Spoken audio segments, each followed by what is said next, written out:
शकुंतला की बहुओं शालिनी और रूपा ने ठान लिया था कि वो अपने घर के दामाद जी की आदत सुधार कर ही रहेंगी। लेकिन वो समझ नहीं पा रही थी कि इस समस्या से निजात पाने के लिए वो करें तो क्या करें। अब शालिनी और रूपा को इस बात का एहसास तो था कि दिनेश की इस हरकतों से मोनिका के ऊपर बहुत बुरा प्रभाव पड़ेगा। फिर एक दिन शालिनी और रूपा ने अपनी ननद मोनिका को घर पर बुलाया। मोनिका, तुमसे कुछ ज़रूरी बात करनी थी। हाँ भाभी, बोलिए। ऐसी भी क्या ज़रूरी बात है जो आपने मुझे स्पेशल घर पे बुलाया? देखो मोनिका, हम तुमसे जो भी कहेंगे उस बात का तुम बुरा मत मानना। अब ऐसी भी क्या बात है भाभी? भला मैं क्यों आप लोगों की बात का बुरा मानने लगी? देखो मोनिका, हम सब जानते हैं कि दिनेश जी इस घर के दामाद हैं, लेकिन कभी कभी हमको और रूपा को लगता है कि दामाद जी का इतना बार बार घर आना अच्छा नहीं लगता। आस पड़ोस के लोग भी बातें बनाने लगते हैं और शायद तुम्हें भी ये सब अच्छा नहीं लगता होगा, है ना?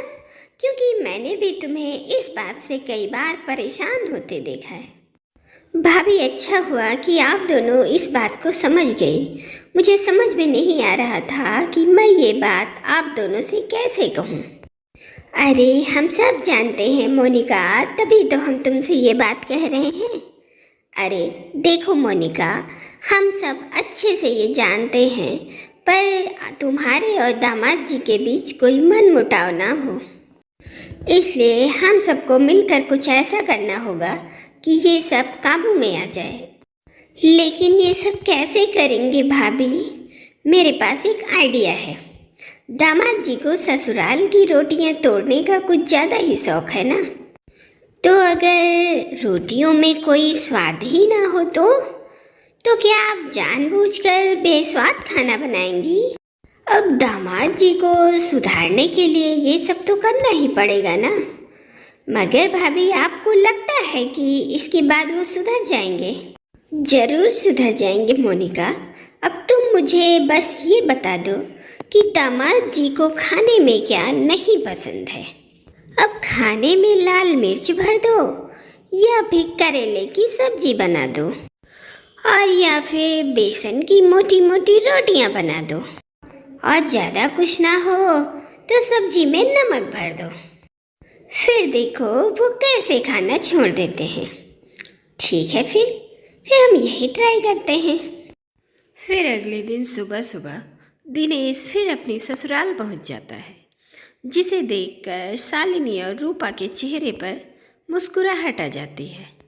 और भाभी, आज क्या बनाया है खाने में? अरे दामाद जी, आइए आइए। आज तो हमने नाश्ते में पोहा बनाया है, क्योंकि मुझे पता है आपको पोहा बहुत पसंद है ना।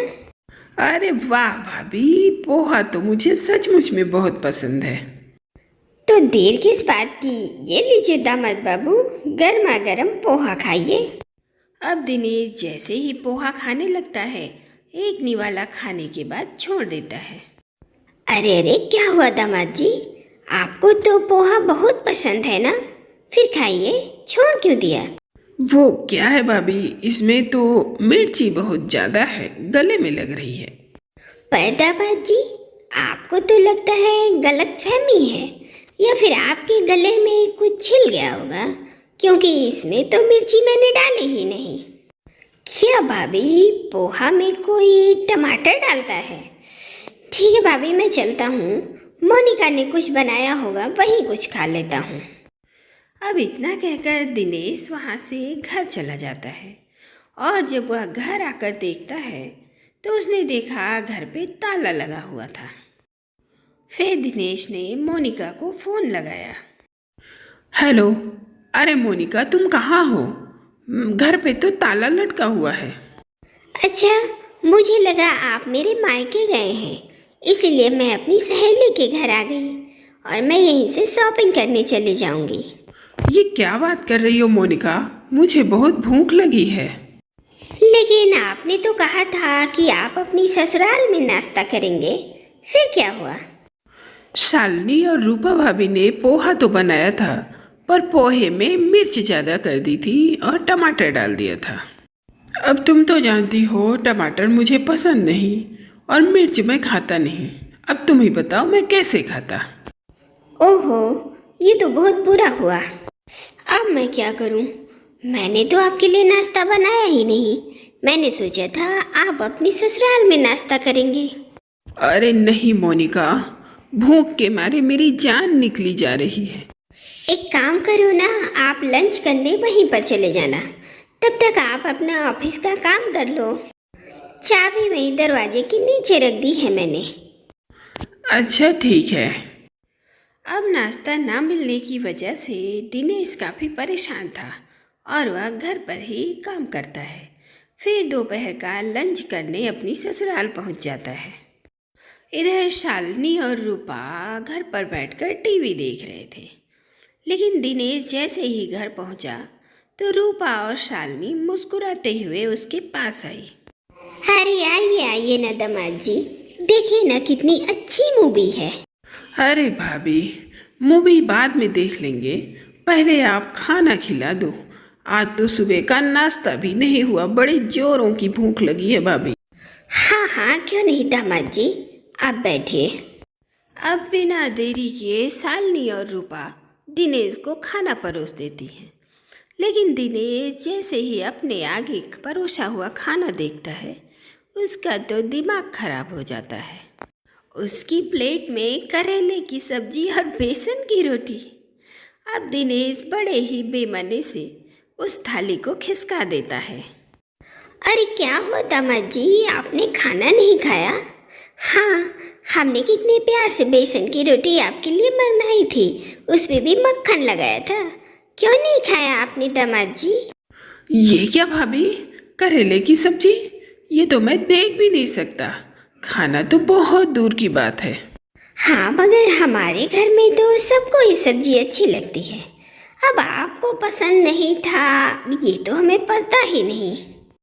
अरे दामाद जी, एक बार खा के तो देखिए, आपको बहुत पसंद आएगी। अरे नहीं नहीं भाभी, मैं ये नहीं खा सकता। मुझे ये बिल्कुल पसंद नहीं है। मैं अपने घर जा रहा हूँ, वहीं कुछ खा लूँगा। मगर दामाद जी, आपको तो भूख लगी थी ना?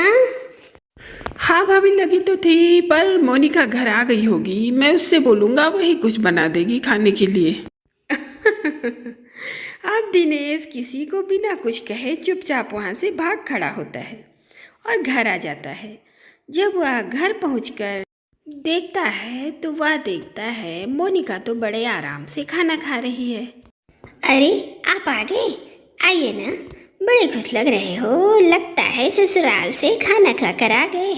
वैसे क्या बनाया था भाभी ने? जो भी बनाया होगा बड़ा ही लाजवाब बनाया होगा। अरे तभी तो आप भाग भाग कर वहाँ जाते हैं। अरे अब मेरी भी सुनोगी या अपनी ही सुनाती रहोगी? तुम्हारी भाभी ने करेले की सब्जी बना दी थी।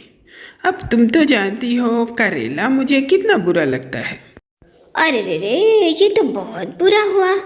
तो आप सुबह भी भूखे रहे और अभी भी? कोई बात नहीं मोनिका, तुमने जो खाना बनाया है ना, मैं यही खा लेता हूँ। लेकिन आप ये खाना नहीं खा सकते। लेकिन क्यों? क्यों मैं नहीं खा सकता? तुम तो खा रही हो गपर गपर। अब देखो, मैंने सोचा आप तो मेरी मायके से खाना खा कर आ रहे होंगे, तो मैंने दाल बनाई, दाल में टमाटर डाल दिया और नमक भी थोड़ा ज़्यादा कर दिया। अब मैंने सोचा आप खाना खाकर आ रहे होंगे, तो मैंने अपने हिसाब से बना लिया। हे भगवान, आज मैंने सुबह सुबह किसका मुंह देखा? भूख के मारे मेरी जान निकली जा रही है। बस आप 1 घंटा रुक जाइए, मैं आपके लिए आपकी पसंद का खाना बना देती हूँ। अरे मगर 1 घंटा क्यों? अरे अब खाना बनाने में टाइम तो लगता ही है ना, इसीलिए। तभी अचानक से डोर बेल बजती है। दिनेश दरवाजा खोलकर देखता है तो सामने शालिनी खड़ी थी और उनके हाथ में एक थैला भी था। अरे मोनिका, रहने दो, तुम्हें कुछ बनाने की जरूरत नहीं है। मेरी ससुराल से मेरे लिए खाना आ चुका है। अच्छा ठीक है। खाना देने के बाद शालिनी वहाँ से चली जाती है और मोनिका घर के कामों में लग जाती है। अब दिनेश जैसे ही टिफ़िन खोलता है तो उसमें अपनी पसंद का खाना देखकर खुश हो जाता है। अब वो जल्दी से जल्दी अपना हाथ आगे बढ़ाता है, तभी वहाँ मोनिका आ जाती है। अरे रे जी, आप क्या कर रहे हैं? अरे कर क्या रहा हूँ? अब मेरे लिए मेरी पसंद का खाना आया है ना, तो उसी को खा रहा हूँ। सुबह से भूखा हूँ, कुछ खाया नहीं, ना नाश्ता किया ना लंच किया। अरे दिनेश जी, आज मंगलवार है, आप ये खाना नहीं खा सकते। अरे पर क्यों? अरे इसमें लहसुन प्याज पड़ा है और आज मंगलवार के दिन आपको लहसुन प्याज नहीं खाना है। हे भगवान, ससुराल की रोटियां तो आज मुझ पर भारी पड़ गई। सुबह से भूखा हूँ, अब मैं क्या करूँ, कहाँ जाऊँ? अब मोनिका ने दिनेश की पसंद का खाना बनाकर खिलाया और उसे ये भी समझा दिया कि अपने घर से ज़्यादा बढ़कर कुछ नहीं होता। अब ससुराल की रोटियों से जिंदगी नहीं कटने वाली। अब दिनेश को समझ में आ चुका था कि रोज़ रोज़ ससुराल जाकर वहाँ खाना खाना ठीक नहीं है।